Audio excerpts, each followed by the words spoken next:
When I was a kid growing up snowboarding on the mountains, I was having a ton of issues with understanding the brand The North Face. We'll talk about that in this week's main topic, but right now we have some steep news to get to, guys. Welcome back. This is STEEPCAST episode 25. Snowboard's been waxed and the chocolate is hot. STEEPCAST reporting with you live from the top of Mount Blanc. Snow missed me, making you miss me. Cause I'm hucking it up 12, I throw it into a misty. I'm a hunter, knuckle huck a motherfucker. Submissions for the Tartiflette Games Real Ski are closed and we received 26 entries. That's absolutely mind-blowing. 26 people took the time to edit video to submit to this competition. We will be showing everyone's videos, so starting next weekend, July 4th and 5th, we will show you all 26 entries. That's right, American independence can wait, because this year, July 4th, is all about the real ski. We will have 2 videos with 13 runs each back-to-back that weekend, and then the following weekend on the 11th, we will show you the top 6 videos. Not to mention, we will be joined by Steep as a guest judge who will give commentary on those 6 runs, and we will reveal the fan vote winner as well. So stay tuned to the channel because Real Ski will be coming to you next weekend. And for those of you who have been dragging your feet and haven't submitted to Check My Steez 10 yet, what are you waiting for? Submissions close tonight at midnight. As always, you can submit those Check My Steez lines to YouTube or the Check My Steez Discord page, and the link to join that Discord page is down below in the description, where it always is. I have been recording my Check My Steez 10 runs. Mitch, are you kicking me or are you keeping me? Because if I had to pick, I would have kicked me 2 weeks ago when I said that I was going to submit. This is bad. Well, I'm going to keep you around for now. It's definitely something. It might not be a winner, but it's an entry. Yeah, everyone who sees this video, just remember, we do have the STEEPCAST and the Tartiflette Games and all those other things that I am decent at. Just disregard this Check My Steez video. This is not a representation of the Nick and Mitch brand. This is a representation and a peek behind the door of how pitiful I am at playing steep.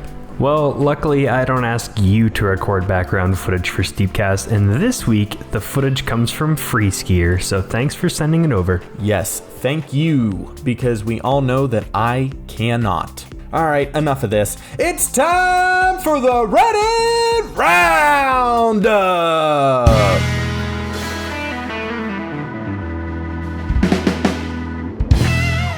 Our first submission this week comes from Dark Sapra, and it says the one race where you can't get the gold shows his thousands of attempts, all of those different lines, to try and beat this challenge and get the gold medal. He gets to about the 25-second mark and then wipes out as the gold medal ghost just flies past him, as it happens in any race. And in the comments he said after 5 hours he finally got the gold, so congratulations. 5 hours? Oh my god, I would have broken my system by then. It would have been in pieces in the garbage can. Our next post comes from user Thickboy. Oh, that's actually my cousin. My username is Smallboy. So my brother Thickboy over here was threading the needle last week, coming in with some huge jumps, gorgeous, and then manages to get the cleanest hole-in-one through the rock formations. This was just smooth as silk. I watched this video maybe 10 times before recording. But that was an awesome little line.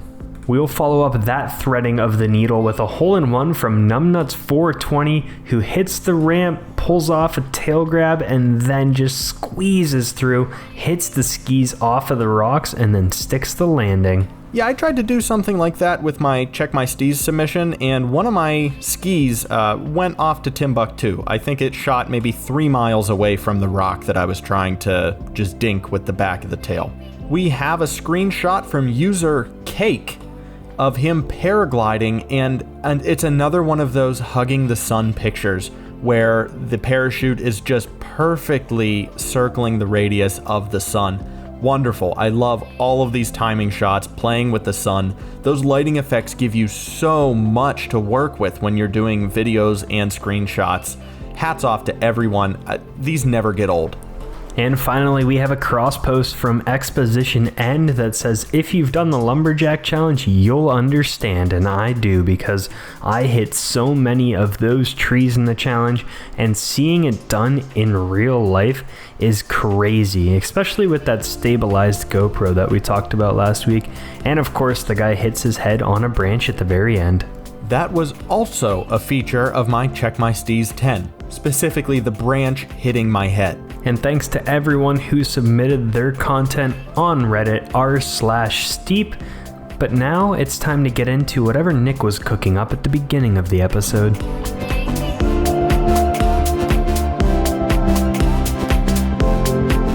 So welcome to the main topic this week.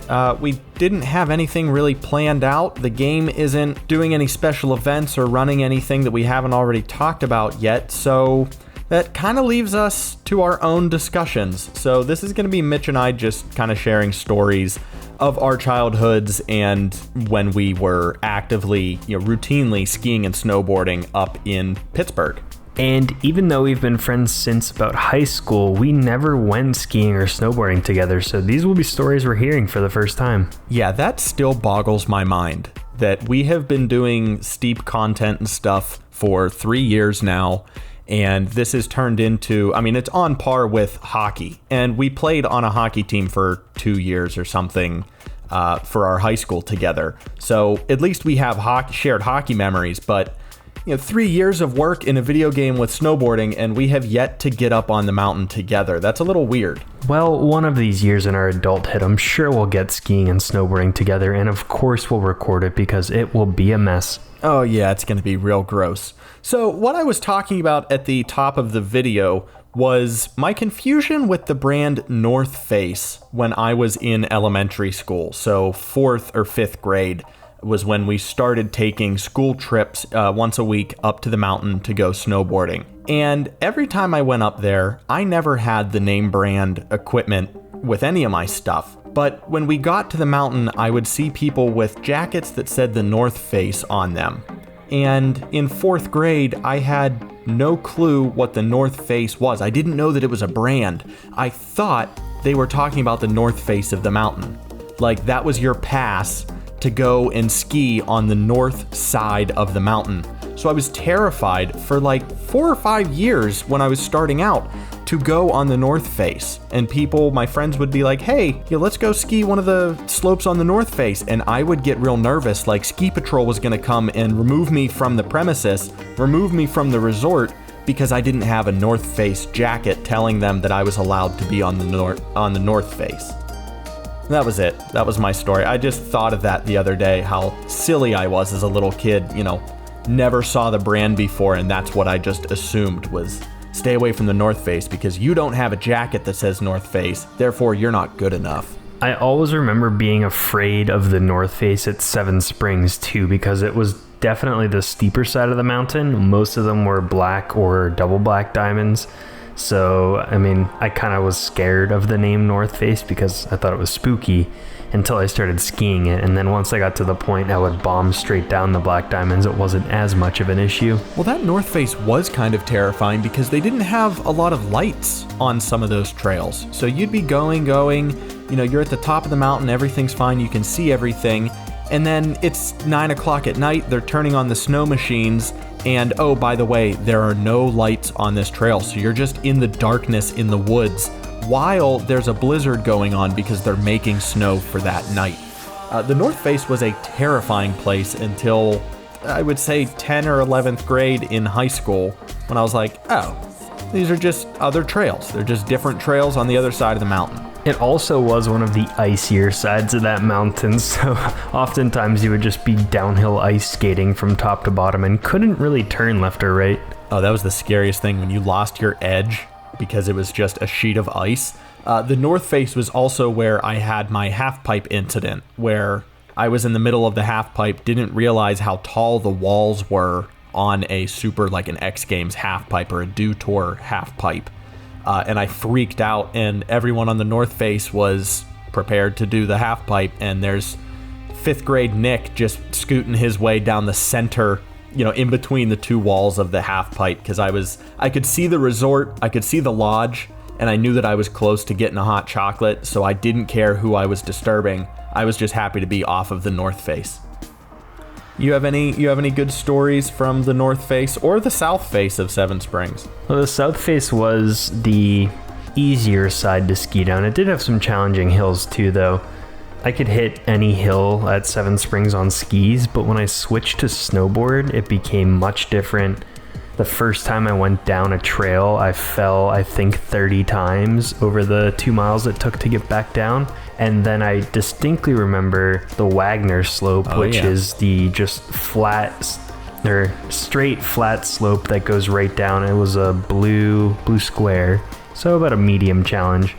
And it was my first time considering going down one of those on a snowboard. I thought I had finally mastered turning and slowing my speed and stopping. So I went over the crest of the hill, got about 20 feet down, stopped, took my snowboard off, walked back up, and then went down Deer Pass Trail, which was the green, because I was not going to be able to handle that. Now, a lot of those trails on the south side too some parts of them are very flat. Like it's like a slow down, they give you 200 yards or whatever to slow yourself down before you continue with the speed. And I remember one of my ski friends was saying, "Oh, come on over, let's do this trail today." I said, "All right, cool," with my snowboard. And we make it down the hill, from the lift gate, going through all the paths that I'm used to, and then they veer off into the woods. And it was just like a cross-country ski trail of flatness. And I'm sitting there with my snowboard. I'm like trying to bounce like the guy does in the game, trying to get speed, and it was just flat. I wasn't going anywhere. So I had to unbind my feet and walk my stupid snowboard the whole rest of the way through that 200-yard gap or whatever. I felt like the biggest idiot in the world. Yeah, the whole top of that mountain isn't very good if you're a snowboarder because it's just too flat to get any speed. I would often have to go behind my dad and hang onto his ski poles while he pushed off with his skis. And that was when I was about 14, so it wasn't when I was a young kid. I just couldn't get anywhere on that snowboard. Did you ever hit any of the trick parks at Seven Springs? Or at least ever just ride through them? I would go through them occasionally. The one racetrack that I used to race on went right next to the terrain park that was over on the North Face, so I was comfortable kind of riding through that one. They had a kind of a kiddie one and a learn to trick park that I hit several times up where when I was doing some ski school we actually learned how to hit some of those jumps. So I was always fond of finding the man-made jumps on the trails and just kind of hitting those off to the side. I think I hit a 180 once, which was a big deal.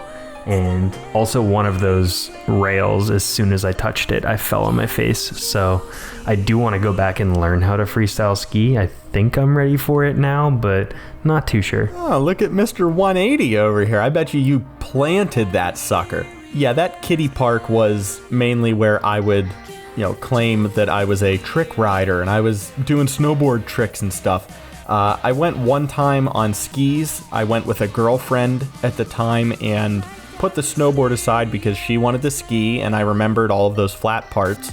So I said, screw it, let's go skiing for the first time ever. And we also played hockey and stuff, and I know it doesn't correlate exactly, but I kind of understood how to navigate skis better than a snowboard my first time. We went to that trick park, and it was my third or fourth run down. I felt pretty comfortable on skis. I'm like, I'm gonna go hit a box. I hit a box, didn't realize how slippy it was, did a split, and ripped my pants through the crotch as I was split sliding down this box. I must have hit a snag or something. But how embarrassing to be on skis for the first time with my girlfriend and her family. And our fourth run of the day, I tear my freaking snow pants on a box that was meant for kids. I think I was like 18. Yeah, those things were brutal, and I just looked it up. That park was called Arctic Blast at Seven Springs, where Arctic Blast!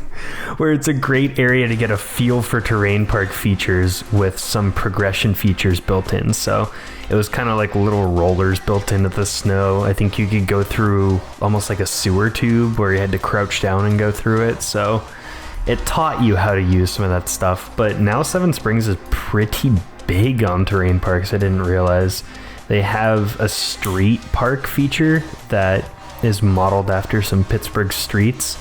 And then, of course, they've got that North Park with the half pipe. They just added a super pipe and a lot of bigger jumps that you would see in the X Games over by that one parking lot. So they got a lot going on now. What in the hell? Seriously? Granted, I haven't been up there to ski in probably 10 years. But I remember when we were in high school, at some point, the Dew Tour finally started treating Seven Springs as a qualifier, complex for the qualifiers. And I know Tom Wallish does a couple events every year. He has some annual trick events that he does real close to the Foggy Goggle up on that side. Yeah, they have been becoming one of the most well-known terrain park resorts on the East Coast, which is impressive. Oh, it's great that they're all getting involved in the tricks on top of just the skis. That's nice to see that transformation. Tom Wallish does have his Steel City Showdown there. He just had that this year. And I remember they used to bring in an airbag where you could practice landing after those mega jumps. So I always wanted to hit one of those. Hopefully they'll bring it back, and maybe that'll be a video for us. Oh my God. Yeah, I'll sit down in the airbag. You can go off, pull off a patented Mitch 180, and then land in that airbag and shoot me to Kingdom Come. That would be hilarious. That'd be great content. Well, I think we rambled enough to call that a main topic. You think so? I'd say so. We gotta save some of those stories. Sweet. Let's head on over to the weekly challenge.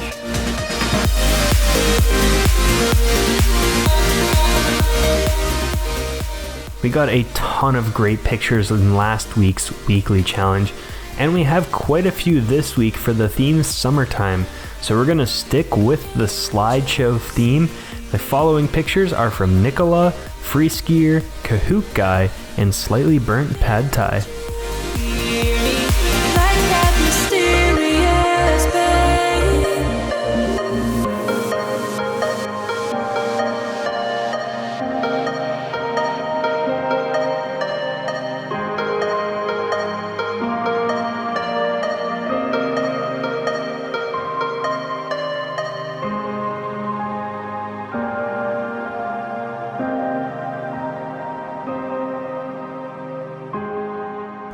Loving those pictures to kick off the first weeks of summer. Next week's topic for the weekly challenge is Sled Gang, and the following week it will be In the Shadows from Free Skier.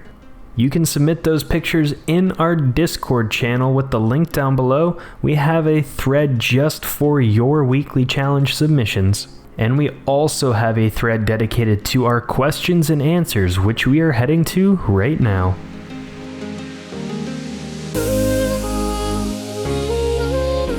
We'll start off with an easy one, dip our toes into the water here. This one came to us today from Smash. He says, it might not be a popular question, but what other games do you guys play or just enjoy?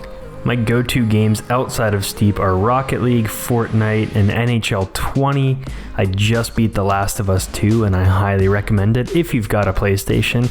Probably one of my top games, if not the top game of all time. Yeah, we have a lot of overlap here. Fortnite, Rocket League, Battlefront 2. We've been playing a lot of that since it was free on the PlayStation Store this month.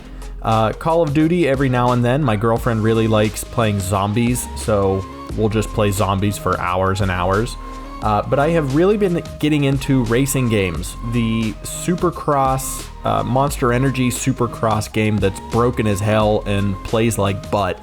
I played that for a while. I really like the dirt physics, and then the next month they released a free game that was, I think it was Dirt Rally, and that's like car racing on dirt. And I really, really enjoy driving games, especially on dirt. Well, and we also have a ton of games that we share that we don't play as often anymore, like GTA, Red Dead, all of those Rockstar games that we have downloaded. I mean, we put more hours into GTA than I think any other game. We abused that thing until, what came out and filled the spot of GTA? Honestly, I think Steep took over for a while because we made a ton of videos in Grand Theft Auto, and our last big ones came out just before Steep happened, so that was the last time we really made a ton of videos in Grand Theft Auto, but we still go back to it every now and then. I can't wait to see it on the next gen with the remastered GTA 5. I mean, it's the second or third time it's been remastered, but I'm still getting really excited over playing that on PS5. So yeah, Smash, no worries. That was a fantastic question. We had another one from Free Skier. This is a 6-parter. We'll start with 1. If one sport could be removed and replaced, what would be removed and what would be the replacement? Sorry, Sled Gang, I'm removing the sled for a snowmobile. Yeah, I can see that. I would have no objections to that. I would want one of those ski scooters or ski. We talked about it like 3 or 4 episodes ago, but it's like the 3 skis and you sit on it like a tricycle. And I don't think that I would need to remove the sled. I think I would get rid of the speed riding with the skis and the parachute. I've never found like a great use for that other than the challenges that were made for it. Like, I'll go explore every once in a while using it, but I'm never like, oh man, I can't wait to use the speed riding sport. Like, it's just there. Actually, I might have to change from sled to a base jump. I just forgot that existed in the game, and kind of not too much of a point with the wingsuit. Ooh, that's a really good call. Yeah, I might switch mine to base jumping too. You're just jumping off of things. There's not much else to it. Just go huck yourself off of something and hope you pull that chute. Part 2 of the question was, what are our opinions of photo mode? And I think we can maybe skip this or just hit it real quick because we've talked about this in the last 2 or 3. It's kind of broken. We would like to see it improved, but Mitch, go ahead and add whatever else. Yeah, I'm glad they have a photo mode, but they could add a ton more. Not to hit it too much, but The Last of Us 2 photo mode is overwhelming with the options. It's almost like having Photoshop in the game. We'll start another podcast for The Last of Us 2 next week. Free Skier's third question, are the drag mechanics in this game good? Yeah? I mean, they work. They're not really mechanics. You can pull off a drag, so it would be cool if you could have more control over your free hand when you're not doing a grab. Yeah, very true. 4. What other speed should be added to replay, or is it fine as it is? I, for one, would really like to be able to toggle the slow motion more than just the button click. Like, I hate using the first, the middle slow motion, or the first slow motion, and then having to jump into the slow to get back to the regular. You have to cycle linearly through all 3 of them to get where you want.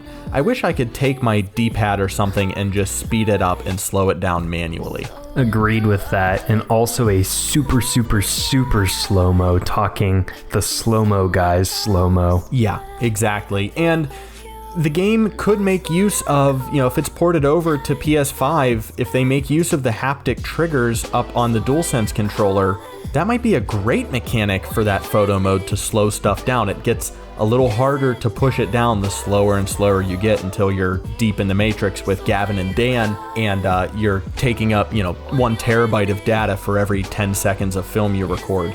Number 5!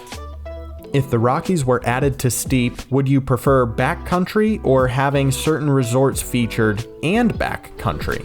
It's time to add a fully functioning resort to the game, and with the Rockies, you've got so many just in Colorado, like Steamboat Springs, Vail, or Aspen. It's definitely time to step it up. We need a hub in-game where you can go walk around and meet people. We need more Club Penguin features in all video games. Club Penguin went away, it came back during the quarantine isolation period, and it's going to go away soon, and we don't have a lobby-based game like that to take its place. We need more Club Penguin on the Mountains of Steep. And lastly, number 6, is the water dynamic good? And he added in parentheses there, pond skim party. I am all on board with the pond skim party idea, one of my favorite things to watch at Seven Springs. And it would be cool if they could have some more like splashing when you hit the water. And I think we could do a tournament similar to a pond skim, just on the ice. You do something fun right before you hit the ice and then you skate across the ice. I think that could be fun, but there would need to be like a snowmobile or some kind of pulling mechanism, so you can rip people across the pond so they can get fast really quick instead of just bombing down the hill. I would love to see a pond skim in-game. I think that would be ridiculously fun. And finally, we have a question from Pollo Loco, who I promised it would be the featured question this week since we skipped it. So part 1 is, what is our favorite spot and favorite trick in Steep? Well, I'm a broken record here. My favorite spot is all of Japan. I don't have like a number one favorite spot. If I had to pinpoint like an exact location, it would be the Tartiflette cheese wheels or the big ram statue. Some of those Easter egg, I love seeing those in the game and seeing those nods that just stay there. They're like relics. And as far as trick goes, excuse me, it's a backflip. And my favorite spot is going to be the Asahi Snow Park where we just did the Knuckle Huck, because I think the Knuckle was fantastic and the whole trick park is great. And favorite trick is the backflip. Hey, you guys ask these questions and both of us answer with the same thing every single time. I ask Mitch, he says an answer, and then I say, yeah, I agree, totally same. This is what you get when you listen to two friends who have been together for 10 years. And with that, the next question is, how would you describe Steez for yourself? I'd say it's not what Nick did for Check My Steez 10. Haha. Yep, accurate. I don't even know if you can fully define Steez. It's just whenever you see something and it makes you go, ooh. Yeah, Steez to me gives me an ASMR reaction. That goosebumps, clench your fists and tighten up your butt because you just saw something that you can't comprehend and you don't know why, but you need more of it. So that's what I'm going to be watching for. I want one of these real skiers to blow me out of my seat, and you know, we're going to be filming those top 6 on camera, so I very well may be leaving my seat hopefully more than once through that competition. But that's Steez to me, is just curling up in a ball like Mitch said and just going, ooh, just, it's dirty. Steez is just the absolute inclusion of every aspect of the game. Your timing, your location, your camera angles, your music, all of that stuff has to play together and come together and work in perfect harmony to create those Steez moments. And finally, he asked, who is the craziest of all of the chickens? Oh, come on, that's an easy one. He didn't even have to ask. He already knows the answer. The craziest of all of the chickens is Hey Hey from Disney's Moana. Love you, Polio. Even though I haven't seen Moana yet, I fully agree. Thank you everyone for all of the questions, submissions, and background footage for this week's STEEPCAST. Episode 25 is wrapped up, but the one thing that hasn't wrapped up yet this month is Real Ski. That'll be coming to you next weekend, July 4th and 5th. We will be showing all 26 riders, all 26 videos in full before we sit down with Steep, record our faces, and come at you with the top 6 where we will crown the Real Ski champion. The first ever Steep Tartiflette Games Real Ski champion. You can find us on Twitter at Nick or Mitch. You can join our Discord with the link down below. And of course, be sure to subscribe so you don't miss out on any of these STEEPCAST episodes or the Tartiflette games. Thanks for sticking around for 25 straight weeks to listen to Mitch and I shoot the shit on a Monday afternoon. This has been STEEPCAST episode 25. I'm Nick. And I'm Mitch. And we'll see yins on the slopes.